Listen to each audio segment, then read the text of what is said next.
비건이 다이어트에 도움이 된다 안 된다, 다이어트 때문에 비건을 선택하는 것은? 안녕 여러분, 오늘은 제가 정말 예전부터 만들고 싶었던 영상입니다. 비건과 다이어트의 관계에 대한 영상인데요. 비건 하면은 다이어트를 떠올리시는 분들이 많은 걸로 제가 알고 있어요. 오늘 저희 영상 끝까지 봐주시고 어떻게 생각하시는지 댓글에 남겨주시면 좋을 것 같아요. 그럼 시작해볼게요. 오늘 영상의 포인트는 비건이 건강에 해롭다, 이롭다 이런 거 전혀 아니고요. 이것에 대해서는 상반되는 의견과 연구 결과, 논문 이런 것들이 굉장히 많기 때문에, 그래서 오늘은 비건이 다이어트에 도움이 된다, 안 된다, 그리고 영양소의 섭취 면에 있어서만 이야기를 해보도록 할게요. 먼저 다이어트를 위해서 비건식을 한번 해보겠다 이렇게 결심하신 분들을 위해서 제가 몇 가지 포인트를 짚고 싶은 게 있어요. 첫 번째, 비건식을 하게 되면 단백질 섭취를 편하게 충분히 할 수 있는 확률이 낮아집니다. 무슨 이야기냐면, 동물성 식품에 비해서 식물성 식품 같은 경우에는 이제 뭐 100g당 단백질 함량이라던가 이런 전체적으로 단백질 함량 자체가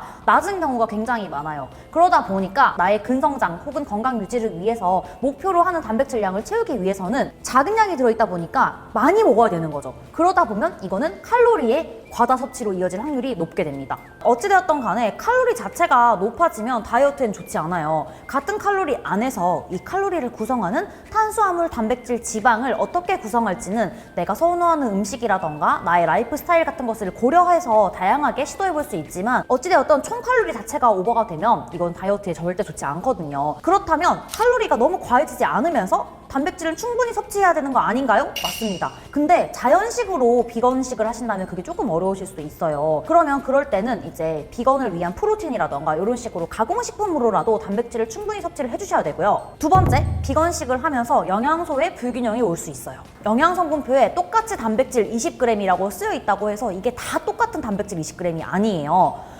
단백질의 분해 형태인 아미노산이라는 게 있는데, 이 아미노산은 20가지 종류 정도로 구분이 되거든요. 근데 이 20가지가 고루고루 이제 충족이 되어야 영양소, 단백질에 아주 균형이 좋다라고 이야기를 할 수가 있는 건데, 보통 동물성 식품 같은 경우에는 굳이 내가 이건 어떤가 저건 어떤가 이렇게 아미노산 조성을 신경 쓰지 않고도 20가지 아미노산이 균형적으로 섭취할 수 있는 확률이 크거든요. 근데 식물성 같은 경우에는 이것들이 비어있게 될 확률이 큽니다. 그렇기 때문에 내가 뭐 하나 먹으면서도 이거는 이 아미노산이 불균형하니까 이걸 채우기 위해서 내가 뭘 먹어야 될까? 이렇게 하나하나 계산하는 게 조금 번거롭고 쉽지 않은 일이 될 수도 있겠죠. 그리고 동물성 식품을 잘 먹었을 때는 쉽게 이제 충족될 수 있는 비타민 B12, 철분, 아연 이런 것들이 조금 부족해질 수 있어요. 근데 이런 것들은 내가 얼만큼 부족한지 정확하게 알기가 어렵기 때문에 내가 잘 챙겨 먹는 것도 어려워질 수 있는 거죠. 그리고 세 번째, 어떻게 보면 이게 다이어트에 있어서 가장 큰 약간 뒤통수를 맞았다라고 생각할 수 있는 건데, 비건 식품이라고 해서 칼로리가 낮은 건 아니에요.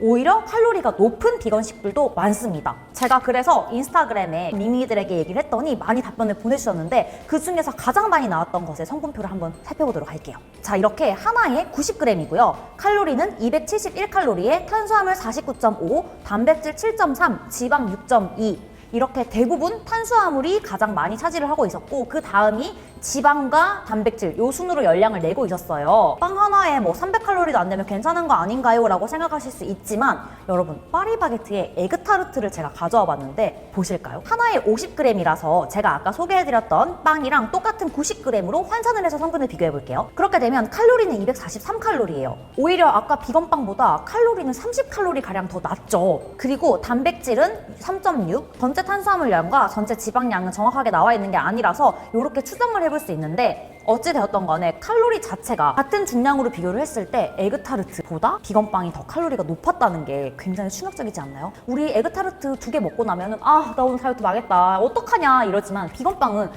비건빵 이 정도는 괜찮아, 크기가 큰 것 같지도 않은데 이런 생각을 하잖아요. 오히려 이런 생각이 우리를 더 위험하게 만드는 거예요. 그렇기 때문에 저는 사실 성분을 뜯어보고 이런 성분이 나온다면 그냥 내가 먹고 싶은 걸 먹으면 된다고 생각합니다. 이 비건빵이 가진 맛이 내가 더 원하는 맛이라면 이걸 먹으면 되는 것이고, 아니다 나는 그냥 이왕 먹는 거 내가 원래 먹고 싶었던 일반적인 빵을 먹고 싶어 라고 한다면 이걸 선택하시면 되는 거예요. 괜히 비건이니까 다이어트에 0.0001이라도 도움되지 않을까 하는 생각에 그거를 선택을 했다가는 괜히 뭔가 보상 심리에 내가 더 먹게 될 수도 있고, 양 조절이 힘들다거나 아니면 나는 먹고 싶은 걸 먹지 못하고 굉장히 오랜 기간 참고 있다 이런 생각이 누적되어서 이게 폭식으로 유발이 될 수도 있는 거죠. 네, 그래서 오늘 제가 다이어트를 위해서 비건을 해보겠다 하시는 분들께 3가지 포인트 정도를 말씀드렸는데요.